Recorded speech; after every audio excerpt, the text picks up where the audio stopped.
and this is our speaker today, so I will leave it up to her now. Astha, if you're able to share your screen.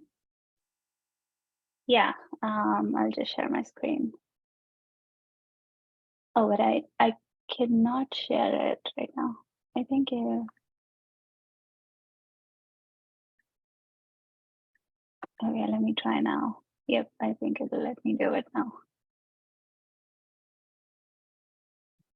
Can you see my screen okay? Sorry, I also wanted to mention that Astha is a data scientist at Twilio, and she's building like a cool customer engagement platform. Do you want to talk a little bit about yourself, Astha? Yeah, sure. So hi, everyone. Welcome. Thanks for joining in. So I'm Astha. I work as a senior data scientist at Twilio, and we're building like the world's best customer engagement platform. That's what we like to believe. But yeah, that's what I'm working on with Twilio. And I have been working with customer analytics in Twilio, and then before Twilio in Oracle and Ford. So I really enjoy this field. But other than that, when I'm not doing this, I really enjoy hiking, and I also started fostering cats during the pandemic. So that's something that I continue to do. So yeah, that's about me. Ren, can you guys see my screen now? Yes. Okay, good. So yeah, let's dive right in. I am gonna talk today about what are metrics, why we need them, how do we use them to our advantage, and things we need to be cautious of when we are designing these metrics. If you're thinking of starting a business or you're working with a company, either way, this will be very useful to you because metrics are literally everywhere. And as I talk through these things, think about how like you can tweak it to apply to your business. Some of the things are general, which will apply anyway to any sort of business. And then some are more specific. And so they take different form depending on the stage or the type of business you're in. But we'll talk a little more about it in the coming slides. So before I get to all of that good stuff, I want to start with this Airbnb case study, which is really interesting. So Airbnb, as most of you would know, started like as a two-way marketplace between the host and the guest. And what Airbnb wanted was to convince people to book nights with their listings rather than with hotels. And that wasn't going as planned, despite their low prices. People were not booking Airbnbs, and the company almost went bankrupt trying to get this thing through. So they changed their marketing strategy, and that's what turned things around for them. What they started with was they noticed that there was one thing that was common in all of their listings, and that was that the photos were really, really bad. And so they decided to test this out as a hypothesis. They framed some hypothesis around this. And they decided to like send professional photographers to take photos for the host's accommodations. So as you can see here on the left, it's an amateur photographer, and on the right, the professional photographer, and this is the exact same property. So this was their first hypothesis, that hosts with professional photos on their website would get more business. And then the second one was that hosts will sign up for professional photography as a service. So this is where the concept of MVP comes in, which is like a minimum viable product. Now, Airbnb couldn't have given this professional photography as a free service, but they wanted to test it out, whether it'll actually work or not. So that's why it was a hypothesis that they wanted to test out. And then that's where metrics come in. They started tracking all of this. And as you can see, around the time that they started using professional photo shoots, the number of professional photo shoots were going up, but also the nights booked were going up. And then they ran further experiments. They, for example, like watermarked their photos to add more authenticity, but they did see all of this go up. And now if you go to Airbnb's website, they proudly put these metrics out there where they say if you use professional photography, you will probably have 20% increase in earnings and 20% increase in booking. So this all of these numbers comes from tracking the data, right? And that's where the need for metrics come in.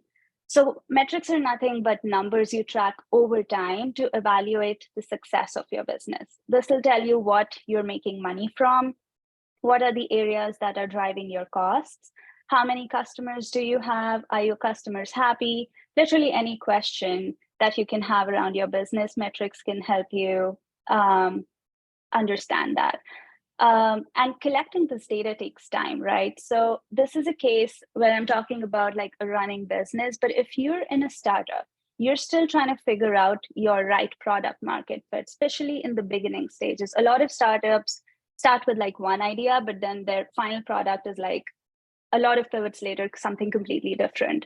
And so that if you're in that stage, tracking metrics will help you there as well, because you would run these hypotheses, tests, analyze these metrics, and then pivot accordingly.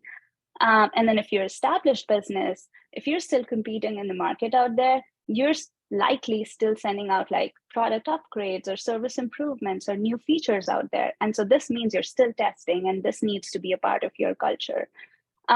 So all this does not apply to just businesses as a whole. More to say, this is like for any product or any feature, literally anything that you might be launching out there. So now that we know what metrics are and we know we need to track them, how do I know what metrics I should track? So some of the characteristics are pretty general, which your metrics should check against. So to begin with, it's good if your metrics are comparative.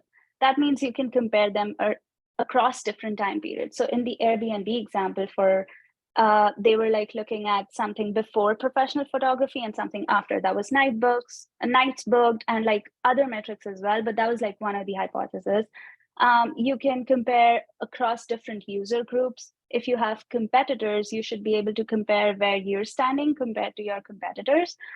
So that is one of the things that metrics needs to check, that it's good if they're comparative. The second thing is they need to be understandable. So we'll talk about this with a specific churn example later, but it's why you're designing these metrics is to move your business in a certain direction and to be able to track it over time, right? So you can design super complex metrics, but if they're not easily translated into how they are transforming the business or which direction they're moving your business and why, it can be really, really hard to push these into production per se. Or, if there's no action being taken, there are not any conversations being driven based on these metrics, then it's just something that's gonna stay in your laptop as a calculation. So you need them to be like easily understandable for folks across your business so that they're able to, create actions. The third thing is rate. A lot of metrics you would notice are in terms of rate. So growth, for example, where you're comparing something against something before, this inherently kind of takes into account the comparative nature of metrics that we were talking about.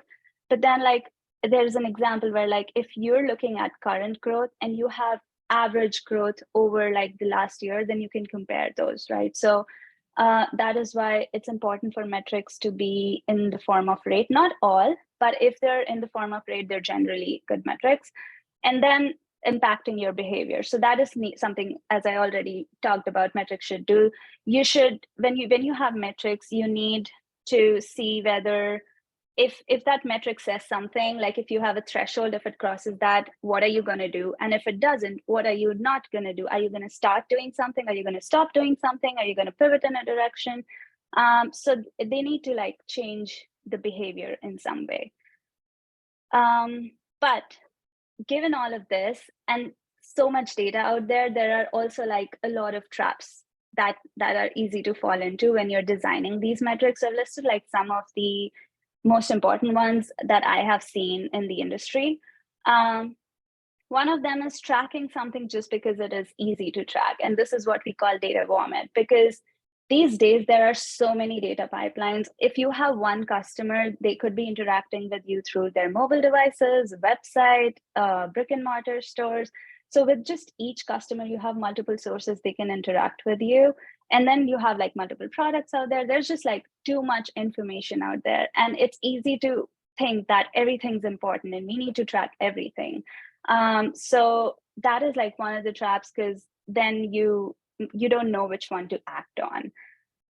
Second one is no predetermined targets. This is also a big trap. So if you don't have targets decided beforehand, it can be easy to get attached to your solution because you've been like working towards a solution for so long. For example, say you have a website layout, a new website layout that you're testing, and you put it out there, you see some improvement, but is it the amount of improvement that you were expecting? If yes, then good, go ahead. But if no, it's hard to shut down something that you've been working on for so long. So it's important to set these predetermined targets so that there's no confusion around what we're going to do if it does not meet that target. And then we also look at like, how much risk appetite we have towards that target. The third one, this is something that I see most people fall into, and this is also because it's something that you will not even realize that you're getting into this trap, which is vanity metrics. So these are essentially metrics which will grow over time, or move in the direction you want them to over time, but that does not necessarily mean that they are doing what you need them to do. Here's an example. Think of an app in an app store, right? Over time, the number of downloads would only increase. But does that mean that all of those downloads are actually your active users, or are you actually making money from them? Not necessarily. Like it is something that's going to grow. So if you're just looking at that, it might seem that, oh, our app is doing good because the downloads are going, they're increasing. But what if people are coming on your app and then within 3 days, they're like deleting that app? You don't have anything to consider there. So you need to look at who your users are. Are they still active? Are the revenue part? Are there, is your app being viral? Are there people referring your app to other friends? And so on. So this is like just one of the examples, but there are like lots of vanity metrics out there which will grow. And that's why it's also easy to fall into this, because you feel like this is something that is easy to track, and it's also going in a good direction. But we need to be careful about that. And then there's false metrics. So this is the kind of trap where there is a metric which we need it to grow. We need it to be good. An example is like a restaurant rating, right? If I'm a restaurant owner, I want my restaurant's rating to be good. And so what if I start, pestering my customers? My customers are coming in and I like tell them 10 times to please give me 5-star rating, please give me 5-star rating. And then I get this rating. But is that necessarily a representation of how good the food is in my restaurant? Not necessarily, right? Because it's not natural. It's something that was forced. So this is like a metric which could falsely represent what we wanted to represent. And so might not give us good information, and that rating might feel good in the beginning, but then what if there's a problem with your food and you need to fix it? So the whole point of metrics is identifying problems, creating action plans, and so on. So this essentially just fails the purpose of tracking a metric. And then the next thing is we need to know what type of metric is applicable in which situation. There are different types of metrics, and it's important to understand that. So think about like qualitative versus quantitative. Qualitative would be something that is like, talking to your customer, understanding. It's like textual data, maybe a phone call, maybe a face-to-face interview. It's not something in terms of numbers, but it's important, especially during the starting stages of your business. And then you need to move into quantifying everything.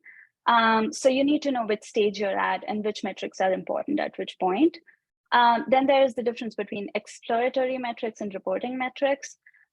Exploratory is something you're still testing out. So this might be like a hypothesis that you're still testing out. You don't know whether this is something that will actually generate what you want it to. And then reporting would be something that, is like you're actually reporting on it in your dashboards and things. There is leading versus lagging metrics. This is very, very important. It is very important to understand whether your metric is a leading metric or a lagging. So I'll give you an example. Churn, for example, is a lagging metric, right? It's already happened. Is it important to track churn? Yes, but it's already happened. So you need to know in which situation that is important. And then like with leading metrics, think of like a SaaS business. There are new customers joining in, and like before they actually become customers, they'll be leads and your sales reps would be talking to them. And then from the pipeline, say they move from the lead stage and now they're like signing contracts. So for the salespeople, these pipeline customers are actually a lagging metric. They've already crossed that stage. But for finance, for example, they might be a leading metric, because for them, it will be like that amount of revenue is what they can expect in the next few months or years. And so that's like a leading metric for them. So then it's important to know which, again, like which stage, which metric is important to you. And then correlation and causation. Again, like this is like everywhere people talk about this, that correlation is not causation. So if you're seeing two metrics trend together, are they correlated or are they actually influencing each other? So are they causal in that way? So again, like it's important to see which stage you're at. And talking about stages, there are a lot of analytics frameworks out there which will tell you, which stage of business you're in. And then based on that stage, which are the metrics and the kind of metrics that you need to focus on. So I've gone through, I'm going to go through like a couple of them. There are more if you're interested. There are more out there that you can go through. But this is like one of them, which is applicable to a lot of businesses, which is why I picked it here. It's called Pirate Metrics. This is a model that helps us understand what metrics would look like for a user to become a customer and eventually a supporter for growth of the business through referrals. So think of a customer's journey. They join in through an acquisition channel. That channel could be anything. That could be your marketing. That could be a friend referring them, anything, right? So that's like the acquisition channel. Then maybe they go into like a trial version of your product where they kind of get activated. And then comes the retention phase. So the retention phase would be different for new customers and the customers who are already existing. For new customers, it might look like trial customers changing to paid. And then for the current customers, maybe you have a subscription business, right? Maybe like your Netflix and you have a monthly subscription and you want to see whether your customers retain month over month. So that's the retention part. And then revenue is where you want to focus on making money from the customers who are actually retained. And then there's referral. So you want to provide good enough product, good enough service, good enough experience to customers for them to go back, refer new friends, and then that comes into your acquisition channel as well. So this is like a loop here. The essential thing is like when a customer comes into this funnel, their value is not just the transaction of revenue, it's also their retention and then the referral that they might make and bring more users to your business. So this is one of the frameworks. And then when you're in a business, it's important to understand which of these stages you're at. The other framework that a lot of companies use is the engine of growth. So the viral engine of growth, the first one is where you want to, be ideally. But when a company starts, a business starts, essentially it will be at the sticky engine of growth. And then it'll go to paid and then it'll go to viral. So sticky engine of growth is, the flow basically goes like you put a product out there and now you're seeing customers come in and try your product. You want them to stay, right? So for the app example that I gave before, you don't want customers to download your app and then delete it after 3 days. You want them to stick around. So that's the sticky engine. And as it can be as early as when you're trying to find a product market fit. This might help you trying to find the product market fit. Are people sticking enough or not? If they're not, then you cannot move forward. You cannot grow revenue out of customers who are anyway leaving. Virality, like they'll not refer anyone. So it's just like you cannot move forward if that engine is not working properly. So that's why it's very important in the beginning stages. The next one is paid engine. This is where, say you get 100 customers and you're able to retain 70% of them. Good, you have like a good sticky rate there. And now you want to see how you can make money from these customers. There's some money that you've spent acquiring this customer, right? So there is a stage where you will break even that money and then eventually start making profits. So that's where you'll be, if you're in the paid engine of growth, that's essentially when you're scaling. And then viral is when your customers are bringing in more customers. So that's the ideal situation to be in. In terms of metrics, especially at the viral engine, there are things like virality coefficient that companies look at. This is essentially the number of new users each user brings on. And then now you factor in churn and see if the virality coefficient is greater than 1.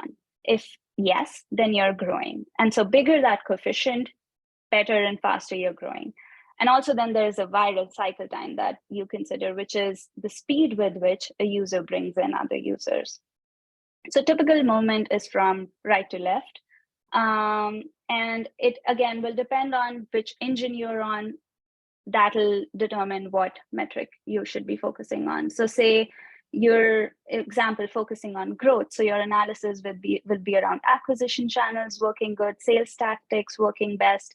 And if you're like focusing more on retention, then you're trying to improve product features, pricing, support, reduce churn, and so on. So these essentially determine which metric you're going to focus on.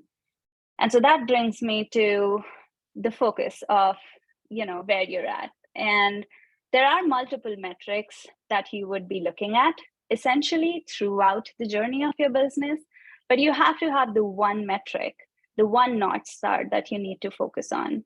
And so I've already talked about this, right? Like the flow of customers through sticky to paid to eventually making your business viral. But depending on which stage you're at, you have to have the one metric that needs to move. So any experimentation that you do, any work that you do, it has to revolve around, are we moving this metric, which is most important to us? And so this helps, focus of your entire business as a whole. This helps like putting the focus on that. It clarifies goals and definitions of your success, because like otherwise there's just too many metrics out there and then it just gets too confusing on what are we trying to move. It answers the most important questions you have, and then grows a culture of experimentation, which is the most important thing here. So this is some generic things, but I thought I'd like walk through a SaaS company as an example. So SaaS is software as a service. The reason I picked it is because a lot of other businesses can, relate to like some or the other form of a software as a service business. This is essentially like a monthly or a yearly subscription. That's how the business model works. And then you have like how a customer would be charged would be based on like the storage they use, the compute they used, etc. And then the charge can also be based on a service tier. So a SaaS company can have multiple tiers, and every tier will have different amount of features that are accessible to the customer. And so the amount that they are charged varies based on that. And then obviously the company tries to upsell every customer to a higher tier.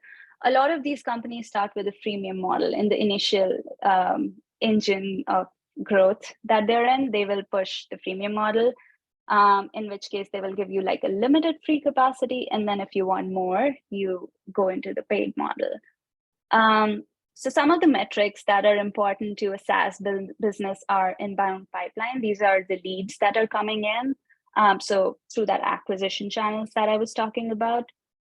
And then stickiness. This is the most important metric for a SaaS business, because for SaaS business, as a nature of the business, first impression matters a lot.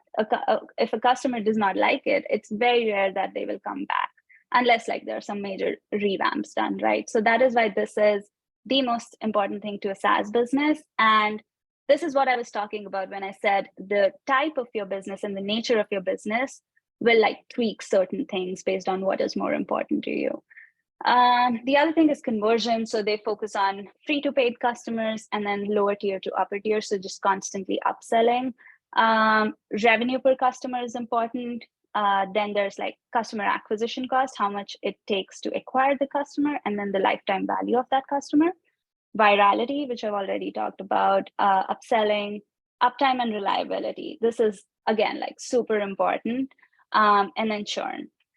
So this is like, in general, a SaaS business, but if you look at this, a lot of subscription-based businesses can take a lot from a SaaS business in terms of the metrics that are of importance. The two key metrics out of these right here would be the customer acquisition cost and the customer lifetime value for any subscription business, which is a lot of business these days. And so typically what we want is a high CLV to CAC ratio. What this ratio represents is for every dollar that you're spending to acquire that customer, how much are you making from that customer? And this also implies, if you have like a high ratio, this also implies that your engine is running pretty well and you're good to go on scaling. So moving to a higher paid model eventually. So this is something that will be very, very important for any subscription business. But let's talk about churn, because this is one metric, which is literally, no matter which business you're in, churn is something that is super important to you. And so this is like one common thing. And so let's just look into some of the important things we need to consider when we're calculating churn. By basic definition, it is easy to understand, right? It is the percentage of customers who leave your business in a given period of time. But looking at churn is more complicated. When you start calculating it, it's more complicated than it might seem initially. There are a lot of things you need to consider. The first very important thing is that the time period in which you're making calculations is very, very important. It's the given time period piece is important because in every business, it'll be different. Will you look at a daily churn, a weekly churn, a monthly churn, quarterly, yearly? What is important to you? A lot of it depends on like what kind of subscription services you're on, or in other businesses, it would be tied to something else other than subscription, but the time period will be important. And the other thing is the freemium or free trial model. This is like an example I gave, but you can have multiple tiers of customers in your business. And so it's important to sometimes do a cohort analysis. For example, like if you have a lot of freemium customers and then there's like a lot of business customers, the freemium customers might be churning more quickly and not, upgrading to your business tier. Or you could have like these new customers joining in. Say you're in a growth stage of your business. So then there are a lot of new customers joining in. And if the newer the customer, the easier it is for them to churn. So sometimes doing these cohort analysis and separating these users out can be helpful, and like analyzing the churn separately, because essentially customer behavior based on what type of customer they are would be different. So these are like some of the things. But then also like if you look at it mathematically, churn would be number of customers that left in that time period, and then you divide it by the total number of customers in that time period, right? The complicated part comes in looking at the denominator, which is when you're trying to see the total number of customers that we had in that time period.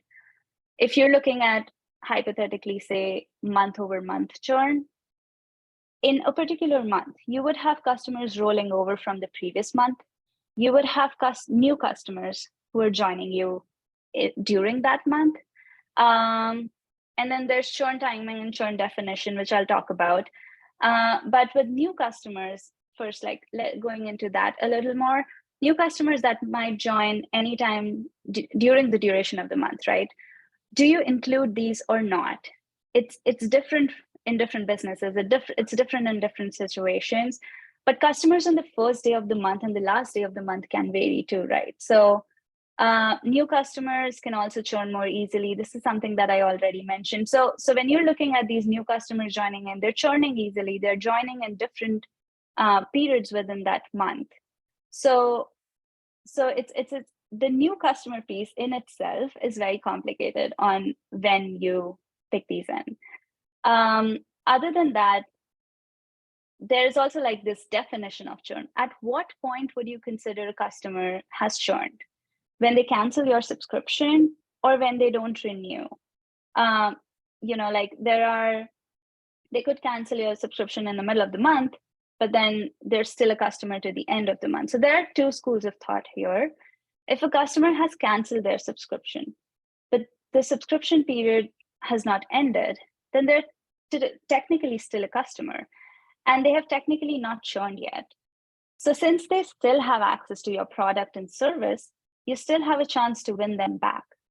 Also, churn is essentially a lagging indicator metric. So if you consider them churn at the time that they cancel, that means you're looking forward, which essentially skews your true churn calculation. So this way of it's like, that is like one school of thought. The other one is we should consider them churn the moment they cancel. If you do that, the pro is that you have the most up-to-date current churn number at any point. But then there's the skew issue that you have to deal with. So it's really complicated to come up with these churn numbers. But I'd suggest to keep it simple initially. So take the total number of customers that left in that month. And then for the denominator of total number of customers that we had in that time period, we can typically take just the starting of the month. So the number of customers we had during the starting of the month as the denominator, and then the new ones that joined, we don't consider them at all. The second way is like taking an average. So take the customers that were there during the starting of the month and end of the month, and then take an average and then use that as a denominator. So there are like multiple ways out there. Going into the mathematics of it will be like too detailed for this session. So we might have some more sessions in the future to go to deep dive into these things. But I wanted to talk about churn just because it seems simple, but there are a lot of things that you need to consider. And the reason why these are important is because they will determine all your actions. Churn calculation is one thing that you will definitely do, and that will determine your action. So it's important to have the right kind of churn calculation for your business. So that's all we have for today. Time for a quick poll. I think Mansi will put it in the chat.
Okay. So the results are here. I think we did pretty good on the first one, not so much on the second one, and then pretty good on the third one too.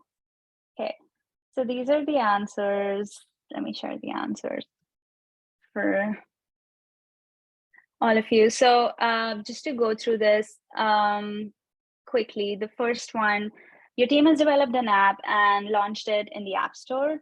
Which metric would you use to see how it's doing? Weekly active users, because we talked about this, right? Like the downloads are not as important, but you want to see who are your active users. Those are the users that are going to drive everything else for you. Second ones, you're starting a new company. Which engine of growth are you beginning with? That's the sticky engine of growth, because you want customers to come in and then stick around for as much as possible. And then the third one's the CLV to CAC ratio. So this is just the maximum that was out there in the options, because we want this to be as high as possible. This is how much revenue we make by how much. So in this case, for every $1 that we spend, we're making $3. So the higher it is, the better. And yeah, thanks for participating in this. I'm going to open the floor for questions now if anyone has some. Oh wait, I can open the.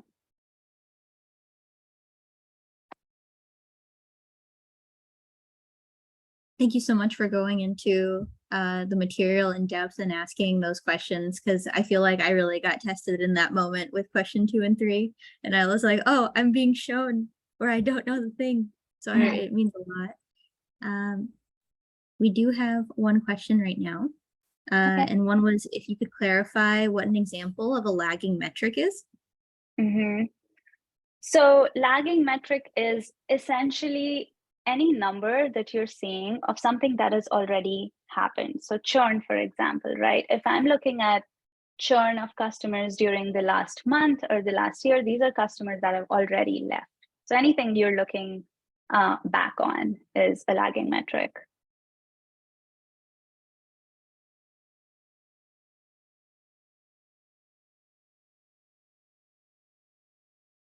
And the next question that came up was from Francisca. Would you consider RFM a good metric for tracking churn? RFM, is this the recency frequency thing, Francisca? Feel free to follow up in another question. Yep. She said yes. Okay. Yeah, RFM is a good metric to understand your customers. Whether it is essentially mapping to your churn or not is something that you will need to look at. So you'll have to see in the data whether this is, if you have like RFM historically for customers, and then you have churn of customers historically, and then you map them out and see whether it's a good enough indicator for your business's churn or not. That'll give you a better idea, but there's no standard answer like that. This is definitely going to be related to churn, but it typically would be a good indicator to understand how your customers are interacting.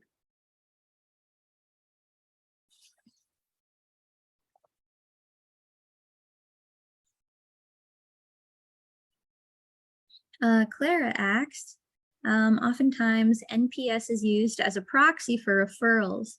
So if the initial goal is to create a sticky engine, in the SAS example, what could be better, or does NPS work? What could be better in the sense you're comparing NPS with what?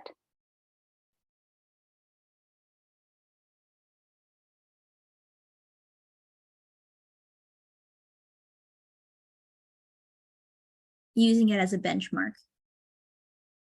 Oh, using it as a benchmark. Yes, definitely. I mean, this is something you can definitely start with. And then, as I said, like you have to track whether if you're looking at a metric and trying to see if it is a good indicator of another metric, that is something you will eventually, like over time, see whether, it's actually a good representation of the metric you're trying to change or not.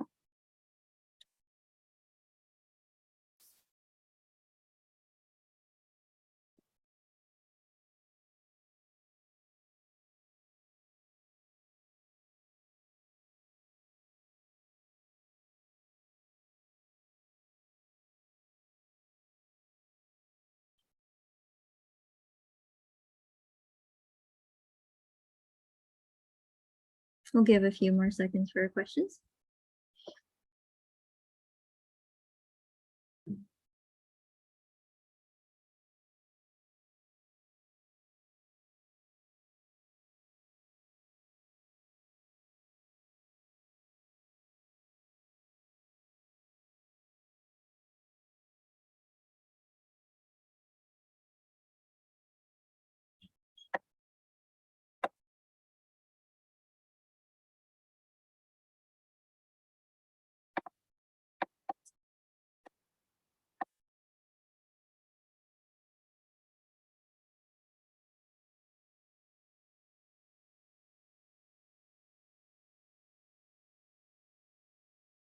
Yeah, we have a bit more time. So if anyone wants to get out their business metric related options or ask about Astha's life or, I don't know, life about Twilio, how things are going.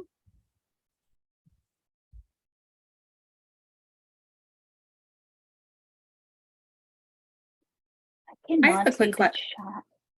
I have Okay. a quick question if I can jump in. I'm curious how you get your stakeholders to avoid the data vomit, the vanity metrics, the ones that make them look good per se, but aren't necessarily doing anything to their benefit.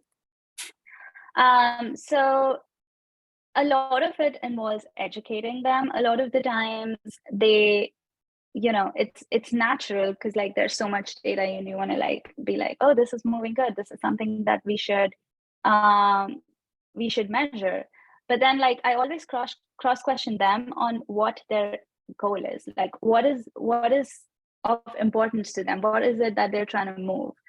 And then like educating with that example, which is super relevant to the project that they're working on, using exactly those things, I will be like, okay, so you want to move this, but this, what you're tracking is not going to move that because of so and so reason.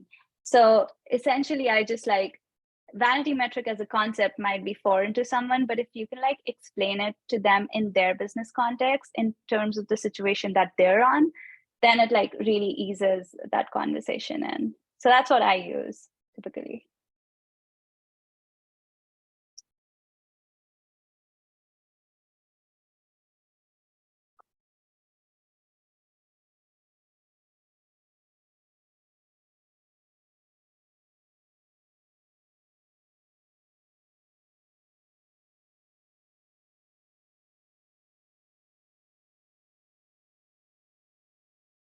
We have a question from Sherry. What is it like at Twilio nowadays? It's good. It's pretty exciting. There's actually a Signal conference next week and it's free if you want to attend, but like we're launching a lot of new features, a lot of new things going on, a lot of development going on. So pretty exciting times.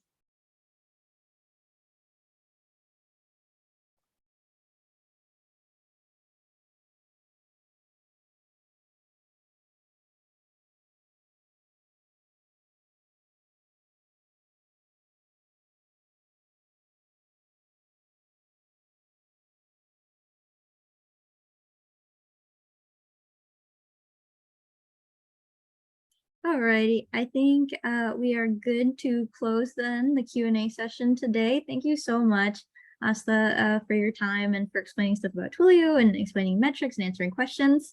The video for today would be up at a few hours, I would say like about a day or few, on the YouTube channel. The link is provided in the chat. Sherry just wanted to confirm if there was a link to the conference for Twilio. Oh yeah, it's called Signal. So if you Google Twilio Signal, it'll take you to that link and it's free completely.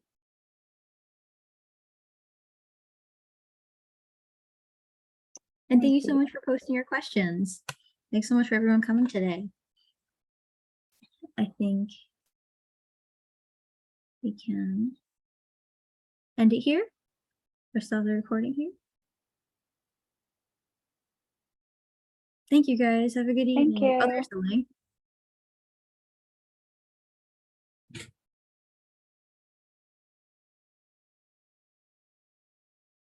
Yep, that's the one.